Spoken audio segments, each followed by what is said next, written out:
नमस्कार, ये रेडियो वर्षा है। अब आप पल्लव से वर्षा टाइम्स सुनिए। पहले सुर्खियां। 24 घंटे में मिले 18 संक्रमित, कोरोना का ग्राफ आया नीचे। अंबेडकर भवन में लगातार चल रहा है मतदान कर्मियों का प्रशिक्षण। बेलही डी गांव में पहुंची सीआईडी की टीम, हत्या मामले की जांच प्रारंभ। और बिजली गुल रहने से उपभोक्ताओं को झेलनी पड़ी परेशानी। अब वर्षा टाइम्स विस्तार से। कोरोना संक्रमण के ग्राफ में लगातार वृद्धि के बाद रविवार को जिले में संक्रमित लोगों के आंकड़ों में कुछ गिरावट दर्ज की गई। रविवार को जिले में केवल 18 लोग कोरोना पॉजिटिव पाए गए। इस बीच पिछले 24 घंटे के दौरान 90 और लोगों ने कोरोना को मात दी है। संक्रमण के नए आंकड़ों के बाद जिले में कोरोना संक्रमितों की कुल संख्या बढ़कर 3623 तक पहुंच गई है। इनमें से 2988 लोग कोरोना को मात देकर स्वस्थ हो चुके हैं। वर्तमान समय में कोरोना के एक्टिव केसेस की संख्या 635 है। विधानसभा चुनाव की तैयारियों को लेकर लगातार मतदान कर्मियों का प्रशिक्षण अंबेडकर भवन में चल रहा है। विधानसभा चुनाव में 2765 मतदान केंद्र बनाए जाएंगे। मतदान केंद्रों के लिए 1361 सरकारी भवनों को चिन्हित किया गया है। 18,49,000 वोटर इस बार मताधिकार का प्रयोग करेंगे। जिला निर्वाचन पदाधिकारी अरशद अजीज ने जानकारी देते हुए बताया कि 6,664 वाहनों से चुनाव कार्य कराया जाएगा। 4,000 छोटे और 2,664 बड़े वाहनों की जरूरत पड़ेगी। बिहार विधानसभा चुनाव शांतिपूर्ण कराने के लिए 884 लोगों पर सीसीए की कार्रवाई की गई है। जिला निर्वाचन पदाधिकारी ने जानकारी दी है कि लगातार स्वीप कोषांग के जरिए मतदाता जागरूकता अभियान भी चलाया जा रहा है।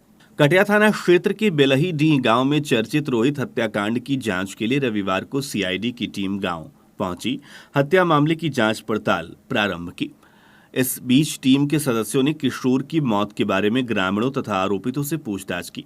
बताया जाता है कि कटिया थाना क्षेत्र के बेलही डीह निवासी राजेश जायसवाल के 15 वर्षीय पुत्र रोहित जायसवाल का शव थाना क्षेत्र के गोईता टोला बेलही खास गांव के पास करीब 6 माह पूर्व 29 मार्च को खनुआ नदी से बरामद किया गया था।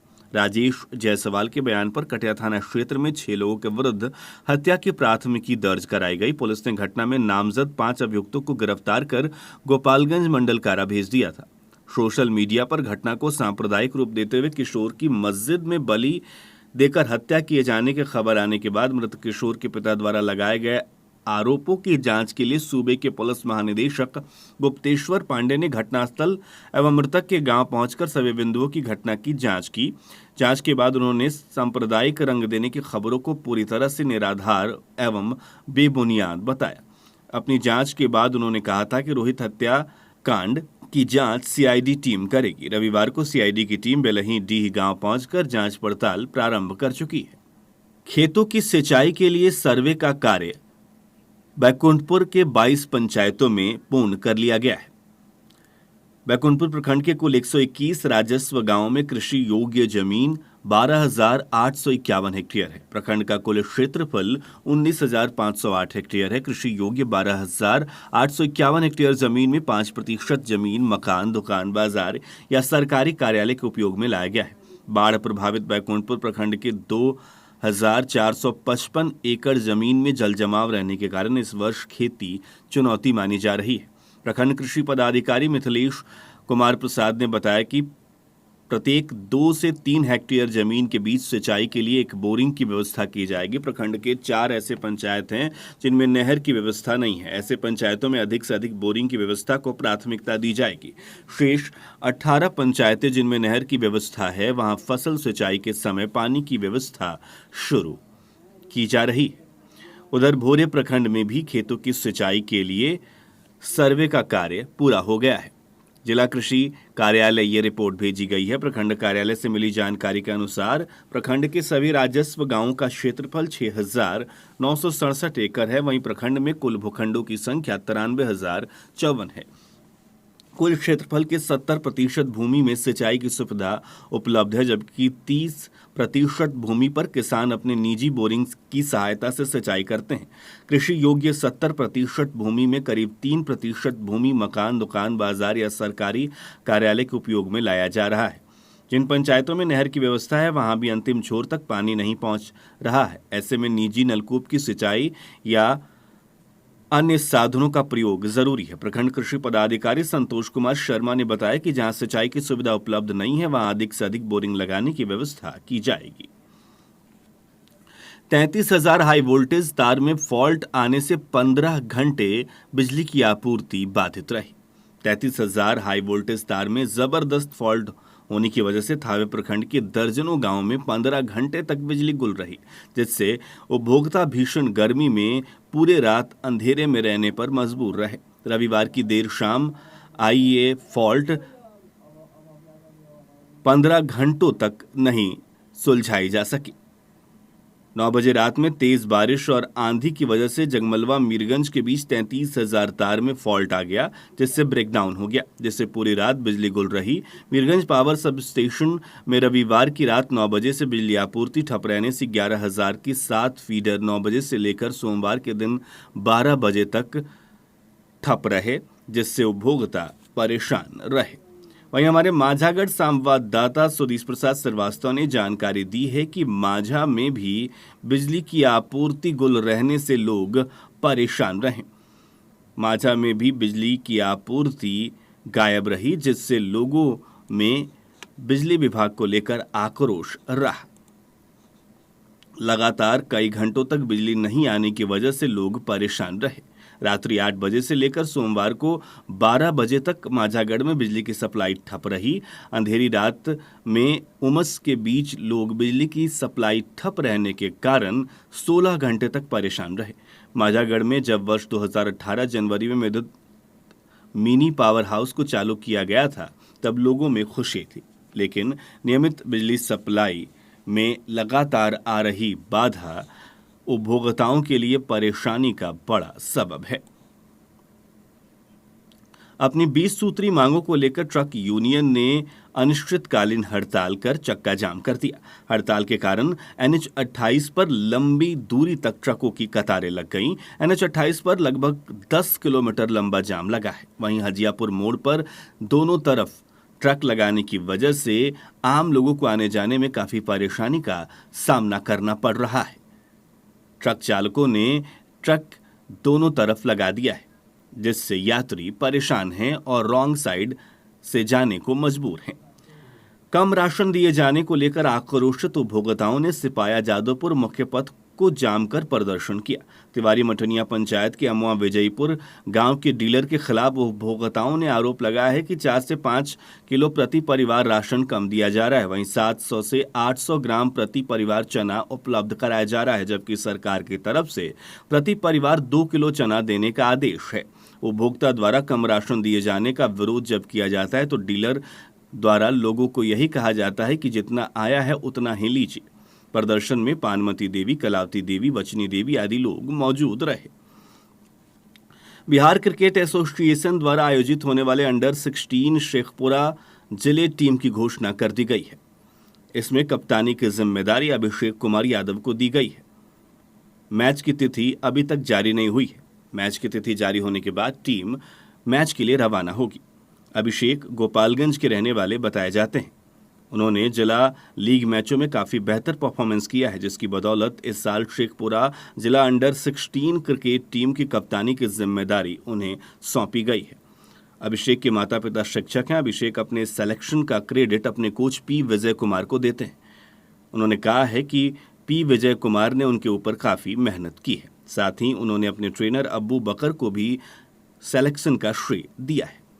अभिषेक के सिलेक्शन से परिवार में काफी खुशी है।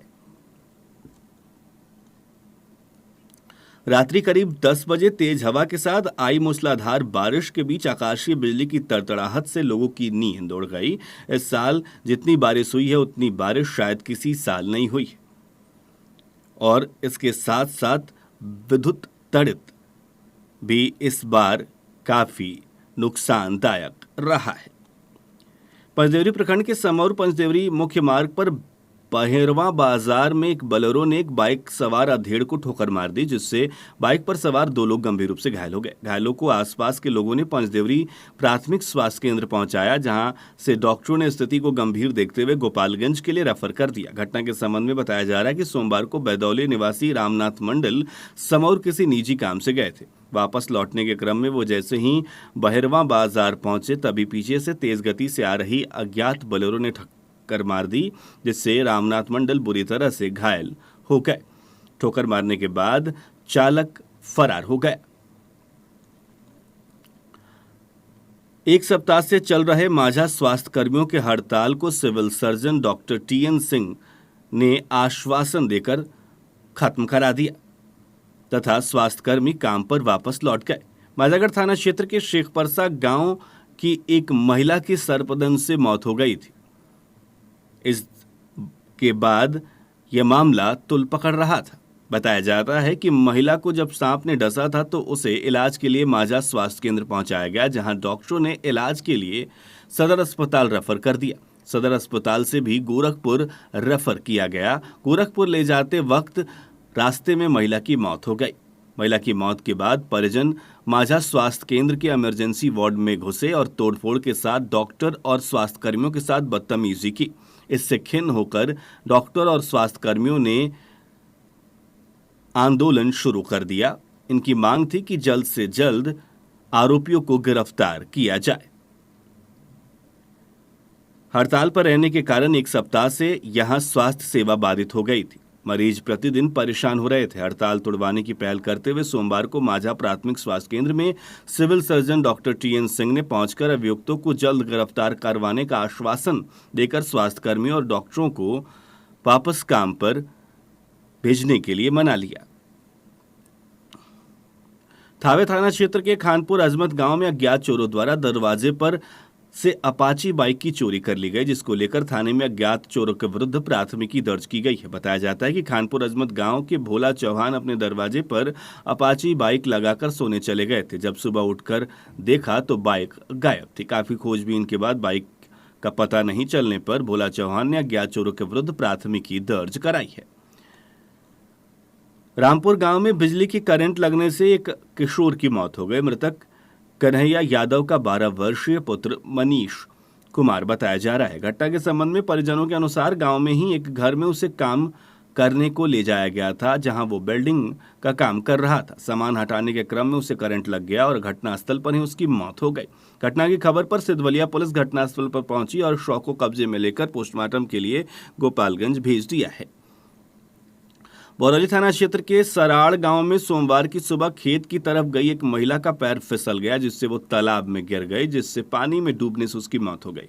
ग्रामीण से इस घटना की सूचना मिलने पर मौके पर पहुंची पुलिस ने महिला के शव को कब्जे में लेकर पोस्टमार्टम के लिए सदर अस्पताल भेज दिया है। बताया जाता है कि सराड़ गांव निवासी 70 वर्षीय सोनमती कुंवर सोमवार की सुबह खेत की तरफ शौच करने गई थी, तभी ये घटना घटी। अब कुछ वर्षा टाइम्स दरभंगा प्रमंडल से। हमारे दरभंगा प्रमंडल संवाददाता गोपाल पोदार ने जानकारी दी है कि बिहार राज्य स्वास्थ्य विभाग के अनुसार कोरोना का रफ्तार कम दिख रहा है। समस्तीपुर में 33, दरभंगा में 21 व मधुबनी जिले में 53 नए कोरोना रोगी पाए गए हैं। यहां मिली खबर के अनुसार डीएमसीएच में शनिवार को एक कोरोना रोगी की मौत हो गई। समस्तीपुर जिले में बीते शुक्रवार तक कोरोना रोगियों की मौत का आंकड़ा 25 पहुंच गया है। रात की बात है, शनिवार को एक भी कोरोना रोगी की मौत नहीं हुई, जबकि जिले में अभी एक्टिव केसेस की संख्या 372 है। ताजपुर बाजार के बुजुर्ग व्यवसायी बाबूलाल शाह ताजपुर बाजार में बिजली की मौजूदा स्थिति से काफी खफा हैं। बिजली नहीं रहने के कारण ना तो कोई काम हो रहा है, ना समय से निजी काम भी निपटाए जा रहे हैं, जिस वजह से उन्होंने काफी नाराजगी व्यक्त की है। समस्तीपुर जिले के सभी 4 अनुमंडल समस्तीपुर, रोसड़ा, दलसिंह सराय व शाहपुर पटौरी, दरभंगा जिले के अनुमंडल दरभंगा, बिरौल एवं बेथनीपुर एवं मधुबनी जिले के 5 अनुमंडल मधुबनी, बेनीपट्टी, मांझारपुर, जयनगर एवं फूलसराय तथा बेगूसराय, भागलपुर, मुंगेर व कटिहार जिलों के शेर बिहार रघुवंश प्रसाद सिंह के निधन की खबर सुनकर पूरे बिहार में शोक की लहर दौड़ गई है। उनके निधन पर भाजपा के वरिष्ठ नेता जवाहर प्रसाद सिंह, वरिष्ठ भाजपा नेता राम सुमरन सिंह, अनिकेत कुमार अंशु, मोरवा विधानसभा क्षेत्र के संभावित प्रत्याशी रामचंद्र सिंह निषाद, पूर्व मंत्री वैद्यनाथ सहनी, विधायक विद्यासागर सिंह निषाद, कांग्रेस नेता मोहम्मद मलिक, जदयू नेता जयनारायण शर्मा, दरभंगा के भाजपा नेता सुमन कुमार पोदार, राजीव निराला समाजसेवियों ने शोक व्यक्त किया है।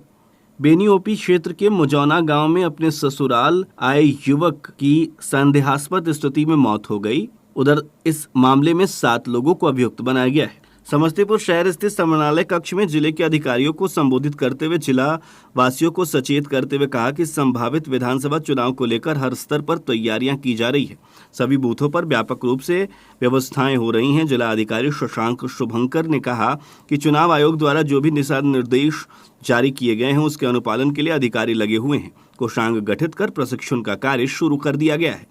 उन्होंने कहा कि कोविड-19 को लेकर तय नियमों को हर हाल में जिलेवासियों से पालन कराया जाएगा। डीएम ने जिलावासियों को सचेत करते हुए कहा कि वे लॉकडाउन नियम का अक्षरशः पालन करें, अन्यथा दंडित किए जाएंगे। रोसड़ा अनुमंडल के विथान थाना क्षेत्र में एक युवक की रहस्यमय ढंग से मौत हो गई। मृतक का नाम अशोक यादव है। तलसिंह सराय अनुमंडल के विभूतिपुर थाना क्षेत्र के गांव में रात्रि शादी की नियत से किशोरी का अपहरण कर लिया गया। शाहपुर पटोरी अनुमंडल शाहपुर पटोरी स्थित आचार्य नरेंद्र देव महाविद्यालय सहित सभी शिक्षण संस्थानों में धूमधाम से हिंदी दिवस मनाया गया। वक्ताओं ने कहा कि हम सबों को सदैव याद रखना चाहिए कि हिंदी केवल राष्ट्रभाषा नहीं बल्कि हमारी प्रथम एवं अंतिम तक पूजनीय मातृभाषा भी है। ललित नारायण मिथिला विश्वविद्यालय ने बीए एवं बीएससी की परीक्षा की तिथि घोषित कर दी है। आगामी 7 अक्टूबर से उपरोक्त विषय की परीक्षा विश्वविद्यालय कार्यालय ने कहा है कि वंचित छात्र छात्रा को 14 से 16 सितंबर तक परीक्षा फॉर्म भरने का दोबारा मौका दिया जाएगा।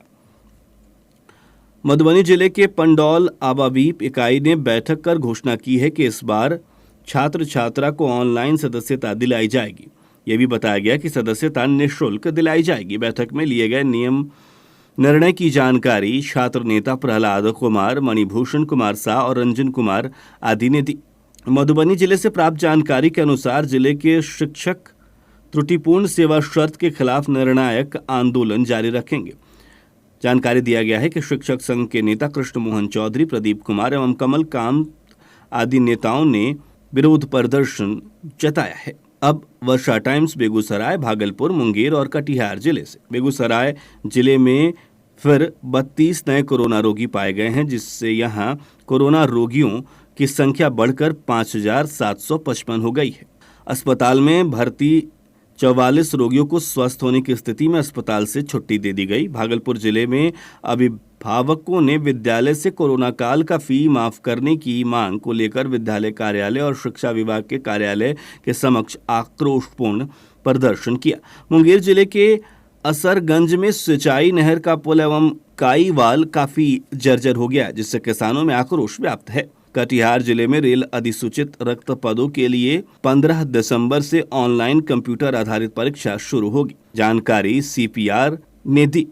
अब अंत में सुर्खियां एक बार फिर। 24 घंटे में मिले 18 संक्रमित कोरोना का ग्राफ नीचे। अंबेडकर भवन में लगातार चल रहा है मतदान कर्मियों का प्रशिक्षण। बेलही डी गांव में पहुंची सीआईडी की टीम। हत्या मामले की जांच प्रारंभ और बिजली गुल रहने से उपभोक्ताओं को झेलनी पड़ी परेशानी। इसके साथ ही वर्षा टाइम्स का ये अंक समाप्त हुआ। नमस्कार।